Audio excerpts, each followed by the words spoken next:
The great hall of the Galactic Council stretched as far as the eye could see. Crystal walls rose high above, filled with floating lights that moved like stars.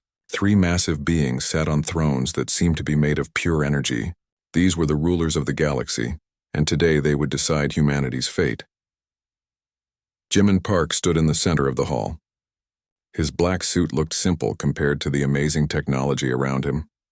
Behind him stood 2 other humans. Hyewon Kim carried a data pad filled with information about Earth. Daeho Lee wore the blue uniform of Earth's space fleet. All 3 humans felt very small in this place. The first alien spoke. Its body was made of living crystal that changed colors as it talked. "We are here to judge the human race. They want to join our galactic community. We must decide if they are worthy." The second alien was different. It had no solid body at all. Instead, it was made of pure energy that flowed like water. "Humans are weak," it said. Its voice sounded like music, but cold music. "They have no special powers. They cannot read minds. They cannot control energy like we can." The third alien looked like a giant insect, but with 100 eyes. When it spoke, all the eyes blinked at the same time. "Humans think with emotions instead of logic. This makes them dangerous to themselves and others." Jimin stepped forward. His heart was beating fast, but he kept his voice steady.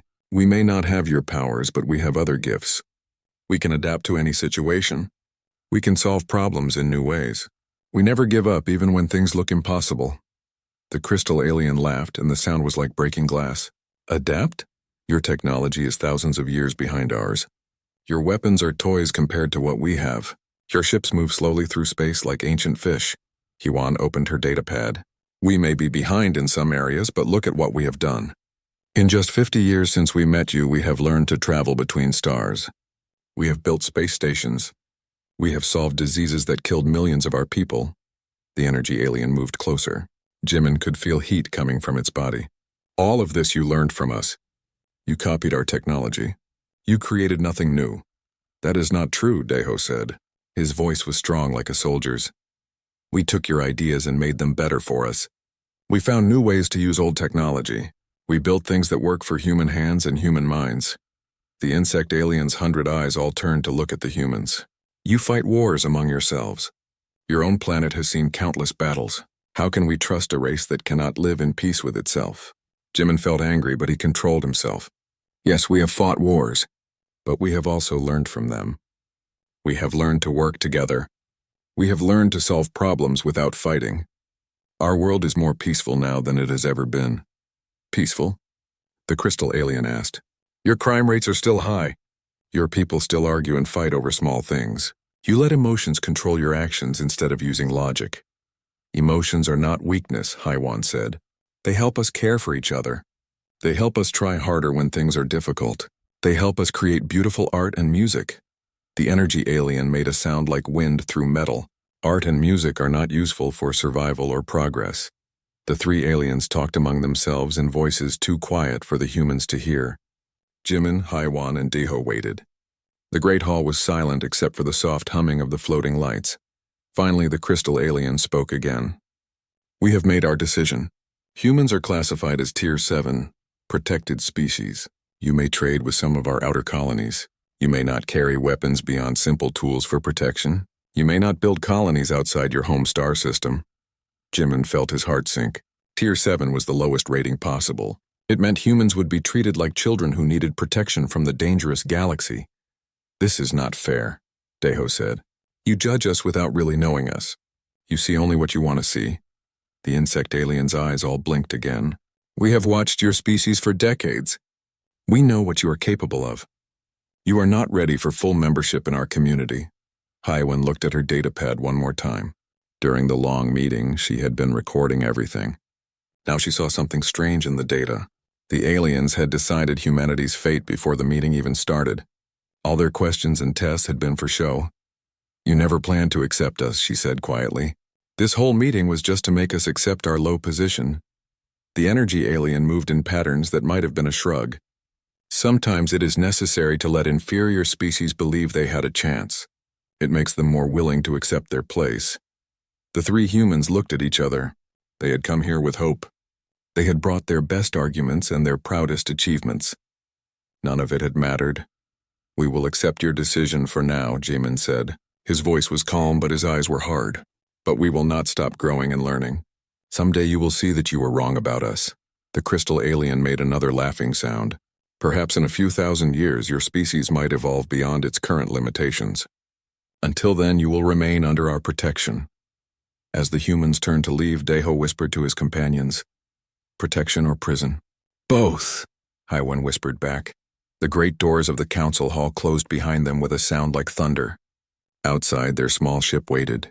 It looked tiny next to the massive alien vessels that filled the spaceport, but it was theirs and it would take them home. As they walked toward their ship, Jimin thought about the meeting. The aliens had all the power, all the advanced technology, all the advantages. They saw humans as weak and emotional and chaotic. Maybe they were right about some of those things. But Jimin had a feeling that someday, those same qualities might surprise them. He just hoped that day would come soon enough to matter. The ship lifted off from the spaceport and began its long journey back to Earth. Behind them, the three alien races continued to rule their galaxy, confident that they had everything under control. They had no way of knowing that far away at the edge of space something ancient and terrible was beginning to wake up, something that would change everything. 3 months had passed since the humiliating meeting with the Galactic Council. Life continued as normal for most humans, but some could not forget the insult. On a small monitoring station at the edge of human space, Sunho Choi stared at his computer screens with tired eyes. Sunho worked for Earth's military intelligence. His job was to watch the galaxy and report anything unusual. Most days, nothing happened. The alien races did their business while humans stayed in their small corner of space like children sent to their room. But today was different. "Minji, come look at this," Sunho called to his partner. Minji Yoon was an engineer who kept the station running. She floated over in the low gravity of the small station. "What is it?" she asked, looking at the screen.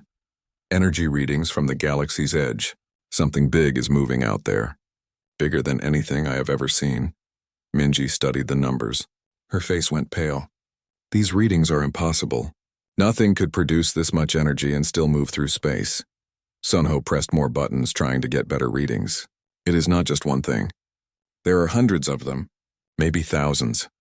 Far away, the crystal beings of the Vectari Empire received the same readings. Their great fleets had protected the galaxy for millions of years. Their shields could stop any weapon. Their crystal ships were beautiful and deadly. The Vectari admiral looked at the approaching signals with calm confidence. "Send the third fleet to investigate. These readings must be some kind of natural phenomenon." But when the Vectari ships reached the edge of galaxy, they found something that was not natural at all. The ships were massive, black, and covered with strange markings. They moved without any visible engines. When the Vectari tried to scan them, the ships began to change shape. "All ships raise shields and prepare to defend," the admiral ordered. The alien ships did not answer any attempts at communication. Instead, they began to attack. But their weapons were unlike anything the Vectari had seen. Instead of energy beams or missiles, they fired something that looked like dark lightning. The Vectari shields, which had never failed in 10,000 years of war, began to crack and break. The dark lightning seemed to learn from each hit, becoming stronger and more focused. "Impossible," the admiral whispered as he watched his mighty fleet being destroyed ship by ship. In another part of space, the Nomari Empire received news of the Vectari defeat. The Nomari were beings of pure energy who could control power itself. They were confident that their abilities would be enough. "The Vectari are too dependent on their crystal technology," said the Nomari High Commander. "We will show these invaders the true power of energy manipulation." The Nomari gathered their greatest warriors and flew toward the enemy without ships. They could travel through space as living energy, faster than any vessel. When they reached the black ships, they began their attack. The Nomari warriors threw bolts of pure power that could destroy planets. They created energy storms that could tear apart stars. For a moment, it seemed like they might win. But then the black ships began to absorb the energy attacks. Everything the Nomari threw at them was sucked in and then fired back twice as strong. The energy beings found themselves fighting their own power turned against them. One by one, the Nomari warriors were destroyed by their own weapons. The Zelix Empire was the largest and most numerous of the three ruling races. They were insect-like beings who shared a single mind across billions of bodies. Their strategy was always the same: Overwhelm the enemy with numbers. Send everything, ordered the Hive Queen. Every ship, every drone, every warrior. These invaders cannot fight us all. Millions of Zealix ships filled the space around the black vessels. The attack was like a storm of metal and weapons. For hours the battle raged with no clear winner. But then something terrible happened. The black ships began sending signals into the Zealix hive mind. These signals were not communications. They were viruses designed to corrupt and control. The Zealix warriors began attacking each other. Their hive mind, which had been their greatest strength, became their weakness. The virus spread from ship to ship, turning the entire fleet against itself. Back on the monitoring station, Sunho and Minji watched in horror as the three great empires fell one after another. The readings showed massive destruction across half the galaxy. "We need to warn Earth," Minji said, her voice shaking. But Sunho was studying something else. Among all the destruction, he had noticed something strange. A few ships were surviving longer than others. These ships were not using standard alien tactics. They were moving in random patterns, doing unexpected things. "Look at this," he said, pointing to a small group of signals. "These ships are lasting longer." "They are not fighting like the others." Minji looked closer. "Those are not alien ships. Those are human cargo vessels. What are they doing out there?" Sunho realized what was happening. When the attacks began, most ships had followed standard evacuation procedures. They had moved in organized patterns toward safe areas, but some human crews had ignored the rules. They were running in all directions, doing whatever they thought would help them survive. "The invaders cannot predict what the humans are doing," Sunho said with growing excitement. "Their technology can learn and adapt to logical tactics, but humans are not being logical." At that moment, a human cargo ship called the Morning Star was flying through the battle zone. Its captain was Taewon Han, a veteran pilot who had been hauling supplies to alien colonies for 15 years. Taewon had seen the massive black ships appear and start destroying everything in sight. Instead of running away like he was supposed to, he had decided to help rescue survivors from damaged alien vessels. "Captain, we should leave this area," said his co-pilot.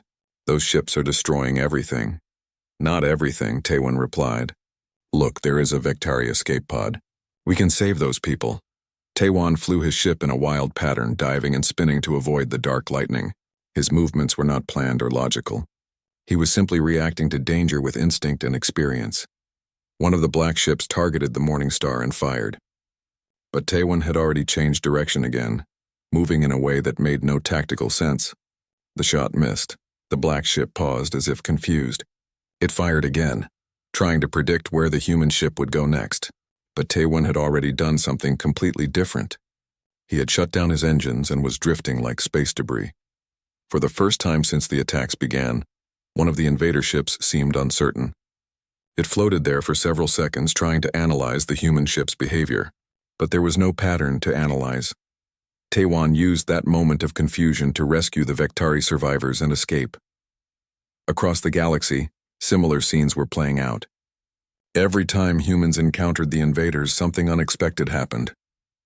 The black ships, which could adapt to any logical strategy, found themselves confused by human unpredictability. The invasion continued, and the great empires continued to fall. But for the first time, the invaders had encountered something they could not easily understand or defeat. They had encountered the chaos of human nature, and that chaos was about to change everything. The great ships of the Galactic Council limped toward Earth like wounded animals. Their crystal hulls were cracked and burned. Their energy fields flickered weakly. These were the same beings who had called humans weak just months before, and now they came begging for help. Admiral Youngman Seo stood on the bridge of Earth's flagship, the Defiance. Through the main window he could see the alien vessels approaching. Some were so damaged they could barely fly. Behind them the galaxy burned with the fires of 1,000 destroyed worlds. "Sir, we are receiving a transmission from the Council fleet," reported his communications officer. "Put it on screen," Youngman said. The hologram showed the three alien leaders. The crystal being's beautiful form was cracked and dim, the energy being flickered like a dying flame. The insect being was missing half of its eyes. "Admiral Seo," the crystal being began, "we come to request Earth's assistance in fighting the Devourers." Youngman almost laughed. "The Devourers? Is that what you call them?" It is what they are, the energy being said weakly. They consume entire civilizations. They turn our own technology against us. They are ancient machines that went to sleep long ago. Now they are awake and hungry. And you want our help? Youngman asked. 3 months ago, you told us we were too weak to carry real weapons. You said our ships were toys. You gave us the lowest rank possible. The insect being clicked its remaining eyes. We were wrong. We have seen what your people can do. Your ships survive where ours cannot. Your crews confuse the devourers in ways we do not understand. Behind Admiral Youngman, Jiwoo Kang studied the tactical displays. She was Earth's best military strategist, a woman who had spent years studying chaos theory and human psychology. She had been waiting for this moment. Admiral, she said quietly, I have been analyzing the battle reports. The devourers are machines. They learn and adapt by studying patterns, but they cannot adapt to things that have no pattern. Youngman turned to look at her. Explain. Humans do not fight logically. We use instinct, emotion, and creativity. We make decisions that seem random but actually come from thousands of years of evolution. The devourers can copy alien technology and tactics because those follow rules, but human behavior follows no rules. The alien leaders waited as the humans discussed among themselves. Finally, Youngman spoke to them again. What are you offering in exchange for our help? Full galactic citizenship, the crystal being said immediately. Tier 1 status. Access to all our technology. Unlimited expansion rights, and if we refuse, then we all die together, the energy being replied. The devourers will consume Earth just as they have consumed everything else. Youngman looked around his bridge. The Defiance was typical of Earth's fleet. It was well built but simple. Its weapons were solid projectiles and basic energy beams. Compared to alien technology, it was indeed like a toy. But Youngman remembered something his old sergeant used to say. It is not the size of the weapon that matters. It is the skill of the person using it. We will help you, he said finally. But we do this our way. 2 days later, the combined fleet gathered in the solar system. What remained of the 3 alien empires had sent their surviving ships to Earth. The sight was both impressive and sad. Thousands of vessels filled the space around Earth, but they represented less than 1% of the original galactic fleet. In the meeting room of the space station Unity, the greatest military minds of 4 species worked together. Jiwoo stood before a massive display showing the enemy positions. The devourers are moving toward the galactic core, she explained. They are consuming resources as they go, building more ships, growing stronger. If they reach the core, they will have access to enough energy to build 1 million more vessels. How do we stop them? Asked a Vectari admiral. We do not try to stop them, Jiwoo said. We confuse them. The aliens looked puzzled. Fighting had always been about strength against strength, logic against logic. The devourers expect us to meet them head-on, Jiwoo continued. They expect organized battle lines, coordinated attacks, logical strategies. Instead, we will give them chaos. She pressed a button and the display changed to show the new plan. Human crews will take command of damaged alien vessels. We will use our most unpredictable tactics. We will attack when we should retreat. We will retreat when we should attack. We will use broken technology as weapons. We will make the devourers think we are crazy. This is madness, said a Nomari commander. Exactly, Jiwoo smiled. The first test came 3 days later. Sergeant Hyunwoo Nam led a team of human marines onto a damaged Vectari cruiser. The crystal ship was barely functional. Its shields were broken, its main weapons destroyed, and its engines running at half power. Sir, this ship cannot fight, said the Vectari crew chief. Watch and learn, Hyunwoo replied. When they encountered a devourer patrol, Hyunwoo did something that made no sense. Instead of trying to run or hide, he accelerated directly toward the enemy ships. The devourers prepared to destroy the damaged cruiser. But at the last moment, Hyunwoo used the ship's broken shield generators to create a massive energy feedback. The explosion was uncontrolled and dangerous. It should have destroyed both ships. Instead, it created a chain reaction that caught the devourers completely by surprise. Their adaptive systems tried to analyze what had happened, but there was no logic to analyze.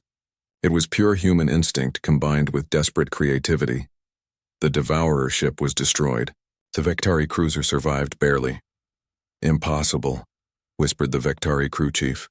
Humans do impossible things every day, Hyunwoo said. We just call it Tuesday. Word of the victory spread quickly through the fleet. For the first time since the invasion began, the Devourers had lost a ship. But more importantly, their computer systems had experienced something they could not process: true randomness. Admiral Youngman received reports from across the fleet. Human crews were taking command of alien vessels and achieving impossible victories. They were using damaged equipment as weapons. They were flying in patterns that hurt to think about. They were confusing the Devourers so badly that some enemy ships were simply shutting down to avoid system crashes. "It is working," Jiwoo reported.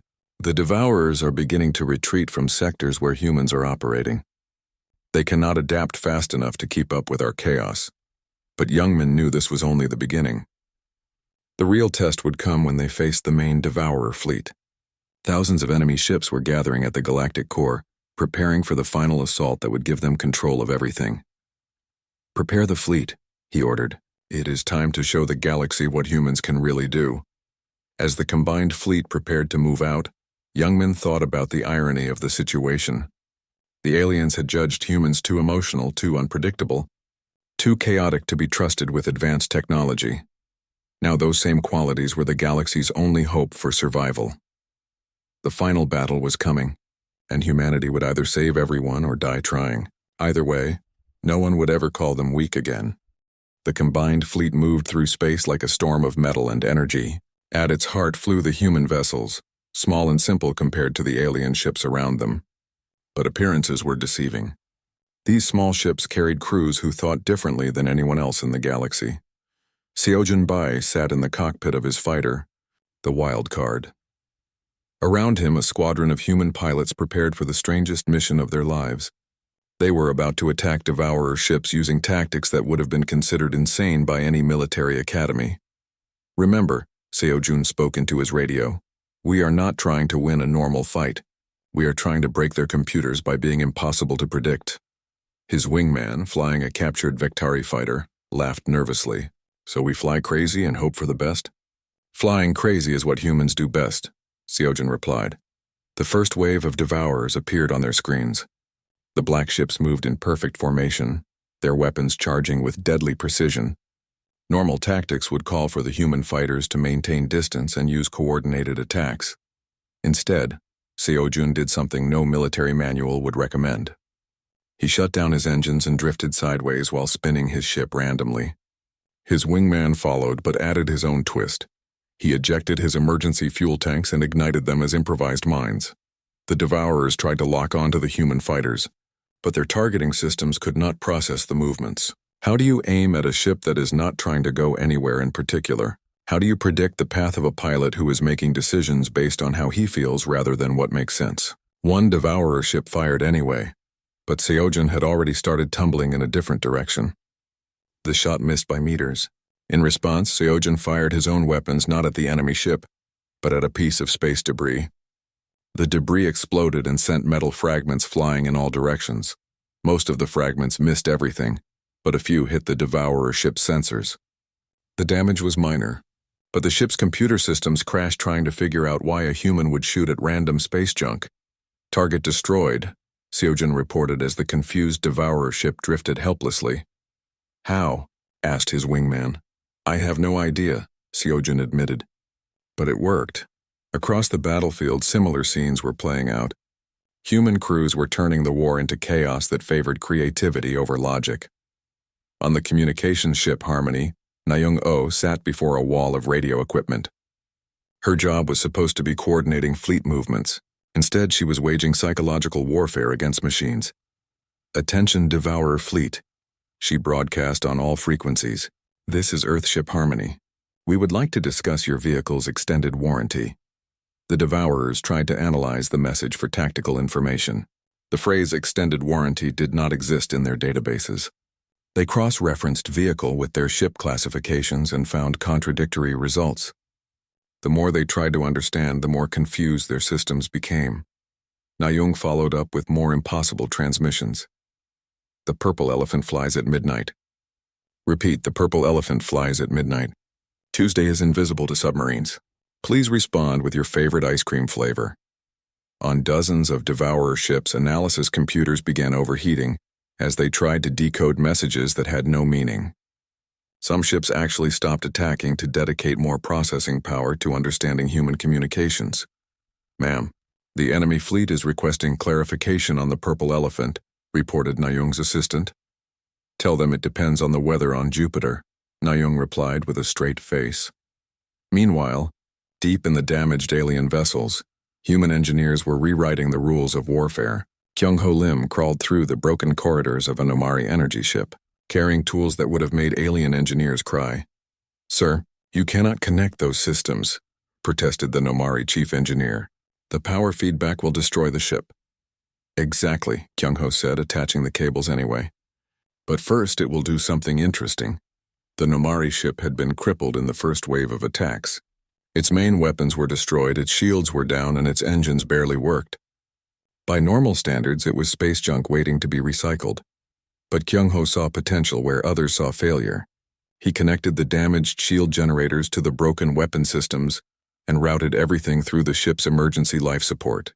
The result was a system that should not have worked at all. When the ship encountered a group of Devourer fighters, Kyung-Ho activated his impossible creation. Instead of weapons or shields, the ship began broadcasting pure chaos.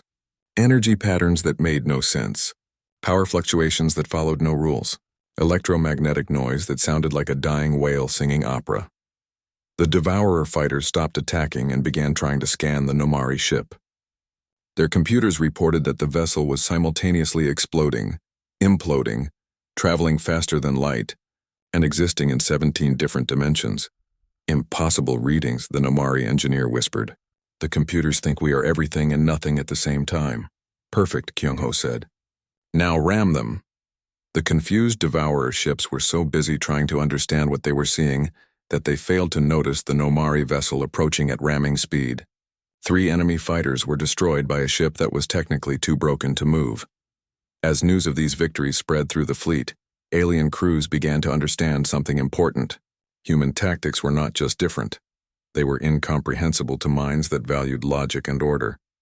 The Vectari started letting human engineers break their ships in creative ways. The Nomari began requesting nonsense communication protocols. Even the Zelix with their shared hive mind tried to think more chaotically, but it was not the same. The aliens could copy human tactics, but they could not copy human thinking. Their efforts to be random were still based on logical patterns. Only humans could achieve true chaos because only humans had evolved to thrive in a world that made no sense. Admiral Youngman watched the battle reports with growing amazement. The human crews were not just winning. They were rewriting the fundamental nature of space combat. Ships that should have been scrap metal were defeating advanced war machines. Tactics that looked like madness were proving to be strategic genius. "Sir," reported Jiwoo Kang, "the Devourers are beginning to retreat from any sector where humans are present. Their adaptive systems cannot keep up with our unpredictability." "How many enemy ships have we actually destroyed?" Youngman asked. "Surprisingly few," Jiwoo admitted. "Most of them are retreating or shutting down to avoid system crashes. We are winning by being so confusing that they would rather run away than try to fight us." The main Devourer fleet was pulling back toward the galactic core, abandoning conquered systems as they fled from the chaos of human warfare. For the first time since the invasion began, the tide was turning. But Youngman knew the final test was still coming. At the galactic core, the Devourers had their main base, a massive construct that controlled their entire civilization. To truly win, the combined fleet would have to face whatever intelligence commanded the machine army, and that intelligence had been watching human tactics very carefully. "Prepare for the final assault," Youngman ordered. "Whatever is waiting for us at the core, it will be ready for our chaos. We need to be ready for anything." As the fleet prepared to jump to the galactic core, every human crew member felt the weight of history on their shoulders. They were about to face an enemy that had learned from their tactics, an intelligence that might have found a way to predict the unpredictable. But they were human, and humans had one advantage that no computer could copy. They could always find new ways to be impossible.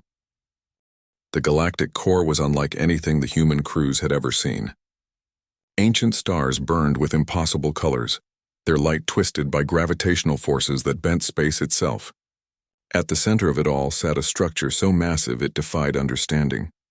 A perfect geometric shape that seemed to be built from crystallized mathematics. That is the Devourer Command Center, Admiral Youngman said, staring at the main screen. Every enemy ship in the galaxy is controlled from there. The combined fleet emerged from hyperspace in a loose formation that would have horrified military strategists from any other species. Human vessels mixed randomly with alien ships, creating patterns that looked more like abstract art than battle formations. Captain Chanwu An commanded the assault cruiser Determination. His ship was a hybrid creation, human engineering combined with salvaged alien technology. It should not have worked, but somehow it did. Like most human innovations, it succeeded by ignoring the rules. "All ships, this is Admiral Youngman," came the voice over the radio.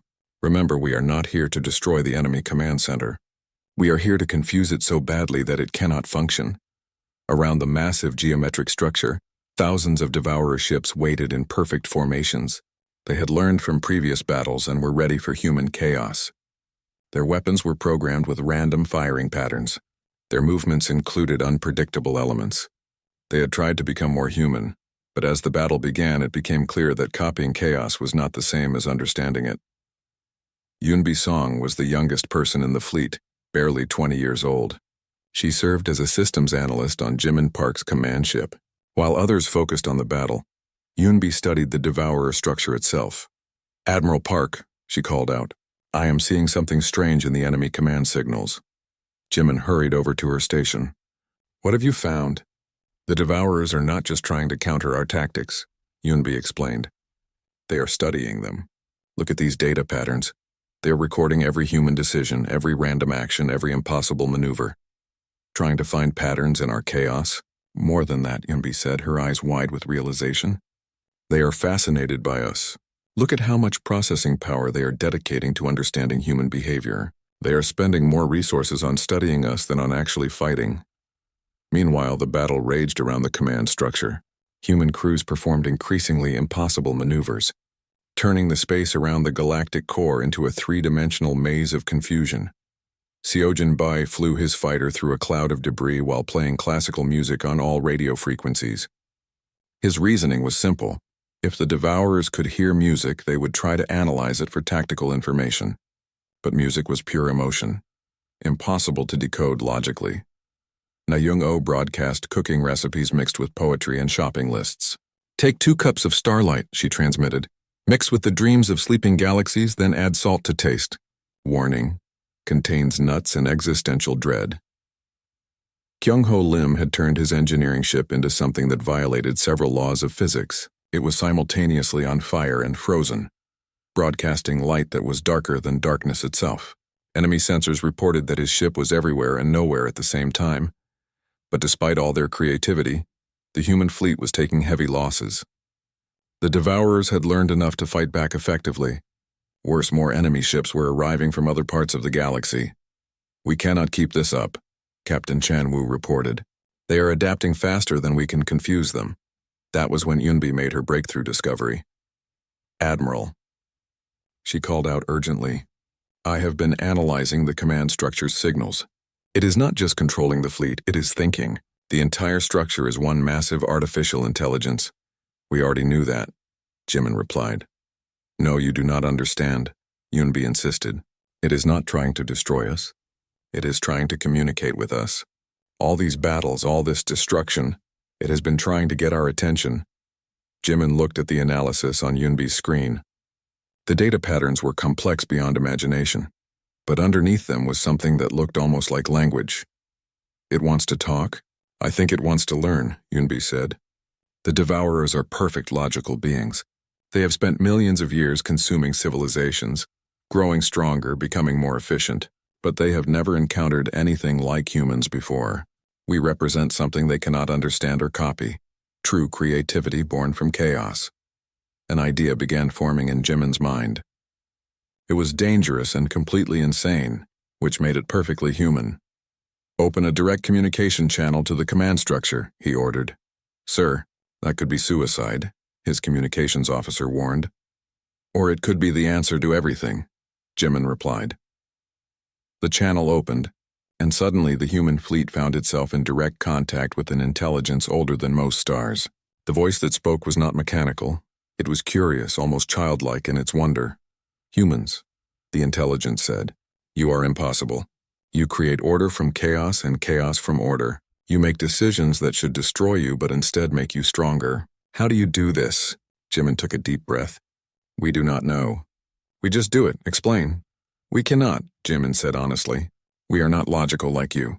We feel things and we act on those feelings. We make mistakes but we learn from them. We create beauty for no practical reason. We help others even when it hurts us. None of it makes sense, but it works. There was a long pause.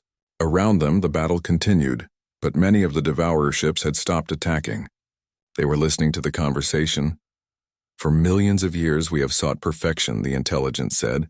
We have consumed countless civilizations, absorbing their knowledge, improving our efficiency.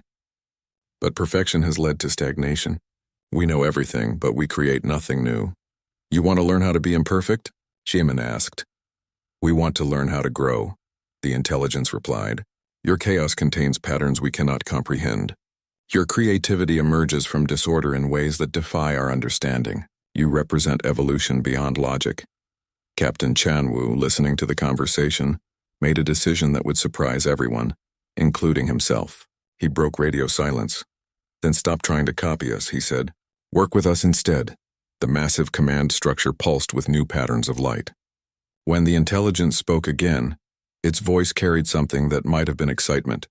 Cooperation instead of consumption. Growth through diversity rather than assimilation. This concept is fascinating. It is called friendship, Yunbi said quietly. The battle stopped as if someone had thrown a switch. Devour ships across the galaxy received new orders. Cease all hostile actions and prepare for the most complex undertaking in their civilization's history. Learning to coexist with chaos. 3 months later, representatives from across the galaxy gathered once again in the Great Hall of the Galactic Council. But this time, humans sat at the center table as equals. The crystal alien, now fully healed, spoke first. We owe humanity an apology. We judged you by our standards instead of recognizing the value of your differences. The energy alien added, Your chaos saved us all. Without human unpredictability, the devourers would have consumed everything. The insect alien's new eyes all blinked in agreement. We offer humans full citizenship and leadership roles in galactic defense. Your unique perspective is clearly valuable. But the most surprising addition to the council was a new member, a representative of the Devourer Collective, learning to think in ways beyond pure logic. Jimin Park stood to address the assembly. We accept your offer, but with conditions. The galaxy must never again judge a species by a single standard. Diversity of thought is not weakness, it is strength. Captain Chanwoo, now Admiral Chanwoo, delivered the final words of the session. You called us weak because we do not think like you. That was exactly why you needed us. As the meeting ended and representatives returned to their worlds, Yunbi looked out at the stars through the great windows of the council hall. Somewhere out there, Devourer ships were learning to create art alongside their calculations. Alien crews were practicing organized chaos under human guidance. The galaxy was becoming a more interesting place. What do you think will happen next? Asked Jimin, joining her at the window. Yunbi smiled. I have no idea, but knowing humans, it will probably be impossible. And somewhere in the depths of space, ancient machines worked alongside chaotic humans to build something neither could have achieved alone. A future where perfection and chaos, logic and creativity, order and randomness could coexist and grow together.